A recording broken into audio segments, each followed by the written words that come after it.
Hello කොහොමද? අද මම ඔයාලත් එක්ක ෂෙයා කරගන්නේ අපේ පැටියක් ගෙදරට ගේන්න කලින් අපි කොහොමද ලෑස්ති වුණේ කියලා. පුතා ලැබෙන ඉන්න කාලේ මුලින්ම අපි තීරණය කරා අපි තදින්ම නිදා ගන්න දෙන්නෙක්ින්ද පුංචි පුතාට කොට් එකක් ගේන්න ඕනි කියලා. මේ කොට් එක අපි ගත්තේ ඇඹිලිපිටිය CIB එකෙන්.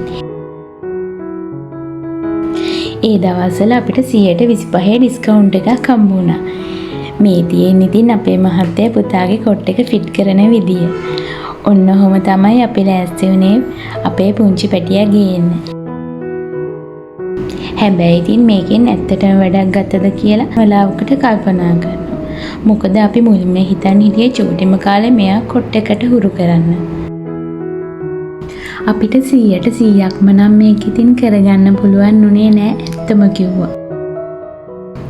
මේ කොට් එක කොටස් දෙකක් තියෙනවා. උඩින් පැද්දෙන කොටසක් තියෙනවා. ඒක රෙදිපටියකින් වගේ එල්ලිලා තියෙන්නේ. ඊට යටින් බබා ලොකු වුණයින් පස්සේ තියන තව කොටසක් තියෙනවා.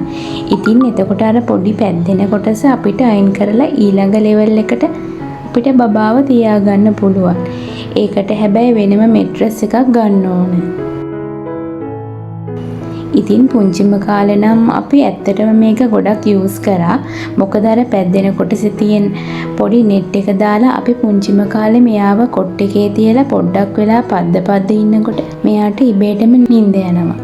ඉතින් අපිට ඒක ලොකු පහසුවක් වුණා. හැබැයි ටික කාලයක් යද්දි ඒකේ තියෙන net එක එච්චර සාර්ථක නෑ වගේ අපිට තේරුණා. මොකද මේ net එක අස්සට මදුරුව එක්කෙනා දෙන්න යනවා. අපි ඉතින් හැම වෙලේම වගේ ටෝච් එක ගහලා බලනවා ඇතුලේ මදුරුවෝ ඉන්නවද කියලා. නැත්තම් ඉතින් උදේ වෙද්දි පුතා රතු වෙනකම්ම මදුරුවෝ කනවා. අපේ චූටි පැටියට එහෙම වෙන්න දෙන්න හොඳ නෑනේ. ඉතින් අපි නිතර බලලා කොහොම හරි ඔන්න ඔකේ ටික කාලයක් නිදි කෙරෙව්වා. මහත්තයා වැඩට යන දවසට මගේ තනියට අම්මත් එනවා. ඒ දවස්වලට නම් මගේ ලේසියට බබාව ඇඳට ගන්නවා මම.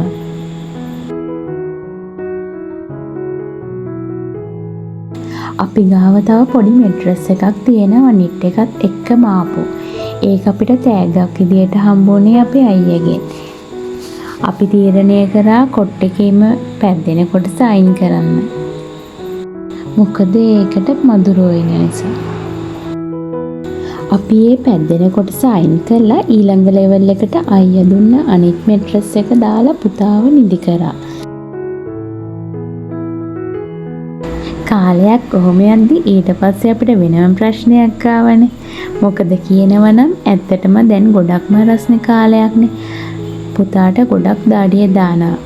පුතාට net එක දාලා ෆෑන් එක දැම්මහම හුලන් පාර මදි වගේ යාට මං හිතන්නේ. ඉතින් එයා ගොඩක් දාඩිය දාලා නැගිටිනවා. ඉතින් එයා පවුනේ අපි ආයේ අපි දෙන්නගේ මැද්දෙන් තියලා නිදි කරවන්න පුරුදු වුණා. හැබැයි අපි හිතන්නේ නෑ තව ටිකක් ලොකු වුණාම ආයේ කොට් එකට හුරු කරවන්න. මොකද නැත්තම් මෙයා දිගටම ඇඳට හුරු වෙනවනේ. ඒක ලොකු වෙනකොට එයාට හොඳ නෑ. දැන් මේ හයි කරන්නේ පැද්දෙන කොටස.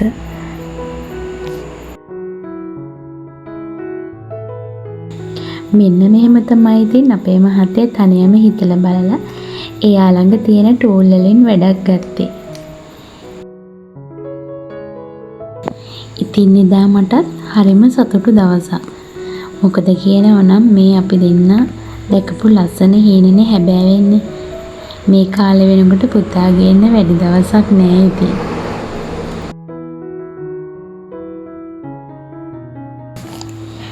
මේ කොට් එක ඇත්තටම පුතා ගොඩක්ම චූටි කාලේ ගොඩක්ම ප්‍රයෝජනවත් වුණා. මොකද අපි දෙන්නගේ නිින්ද ගැන අපි දෙන්නටම ෂුවර් නෑ. බබා චූටි නිසා ළඟ තියාගෙන නිදා ගන්නත් ඇත්තටම බයයි. ඉතින් මේ කොට් එකේ දෙවෙනි ලෙවල් එක පාවිච්චි කරන්න ගත්තයින් පස්සේ ඒකේ තව උඩින් වෙනම ලොකු net එකක් තියෙනවා.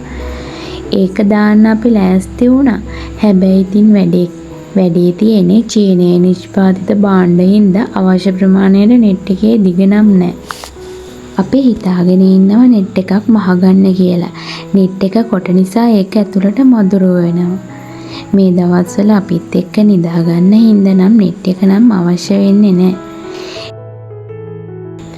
ඒත් ඉතින් මෙයා තනියම නිදි කරවන කාලෙ වෙනකොට නෙට් එකක් මහගන්න ඕනි. මේකේ ලීපටි වගේ තියෙන හින්දා අපිට හිතාගන්න බෑ කොහොමද වඩා හොඳ නෙට් එකක් දාන්න කියලා. කල්පනා කරලා බලලා හොඳ මොකක් හරි නෙට් එකක් හදාගන්න ඕනි. නැත්තම් ඉතින් දිගටම මදුරුවෝ කනවනේ. මදුරුවෝ කාපු දවසට මෙයා ජම්බු ගෙඩිය වගේ රතු වෙනවා. දැක්කම දුකේ බෑ. දැන් නම් අපේ මහත්තයා 90% විතර හයි කරලා ඉවරයි. මේක ඉතින් හයි කරලා ඉවරුනාම අපේ කාමරේට දාගන්න වෙනම උත්සාහයක් දරන්න වෙනවා. බලමුගෝ ඉතින් හයි කරලා ඉවරුනාම කොහොමද කියලා. දැන් මේ යට කොටසට රෝද 4 හයි කරනවා.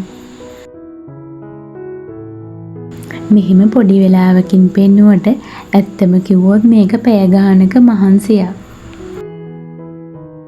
මේ කුට් එකේ වාසියක් තියෙනවා. මේකේ රෝද තියෙන හින්දා ලේසියෙන් එහාට මෙහාට කරන්න පුළුවන්. ඒ විතරක් නෙමෙයි කොට් එකේ රෝද හයි කරලා තියෙන ලී කොටස අනිත් පැත්ත හරවලා කොට් එක සම්පූර්ණයෙන්ම පැද්දෙන විදියට හරි ගස්සන්නත් පුළුවන්. එහෙම පැද්දෙන විදියට හදන්න ගියොත් රෝද 4 අයින් කරන්න වෙනවා. අපි එහෙම try කරා. ඒ වුණාට එහෙම සෙට් උනේ නෑ අපිට. හිතන තරම් ලේසි නෑ ඉතින්. එයා තනියමනේ වැඩේ කරන්නේ. ඒ දවස්වල මටත් ඉතින් උදව් කරන්න අමාරුයි. එයා ඉතින් තනියම වැඩ ටික කරගත්තා. මේ වගේ වැඩවලට නම් ඉතින් අපේ මහත්තයා හරි දක්ෂයි. ඕනම දෙයක් ලස්සනට හදනවා. මේක වුණත් හදන්න ගත්තේ හරිම ආසාවෙන් හරිම කැමැත්තෙන්.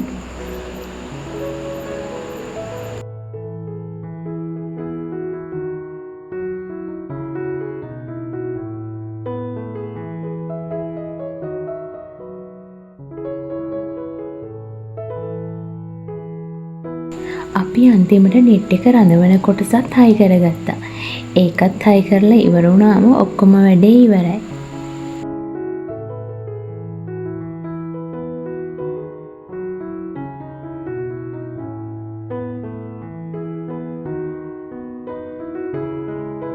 මේකට අපිට සුදු පාට නෙට් එකක් හම්බුණා. හැබැයි ඒක කොටයි.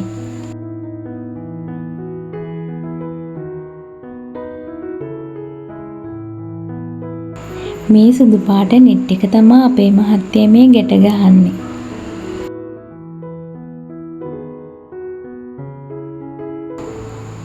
මේ තියෙන්නේ මම අර කලින් කිව්ව උඩ පැද්දෙන කොටසට තියෙන පොඩි නෙට් එක. ඒ නෙට් එක එච්චර සාර්ථක නෑ. ඒක අසෙන් මදුරුවන්ට යන්න පුළුවන්.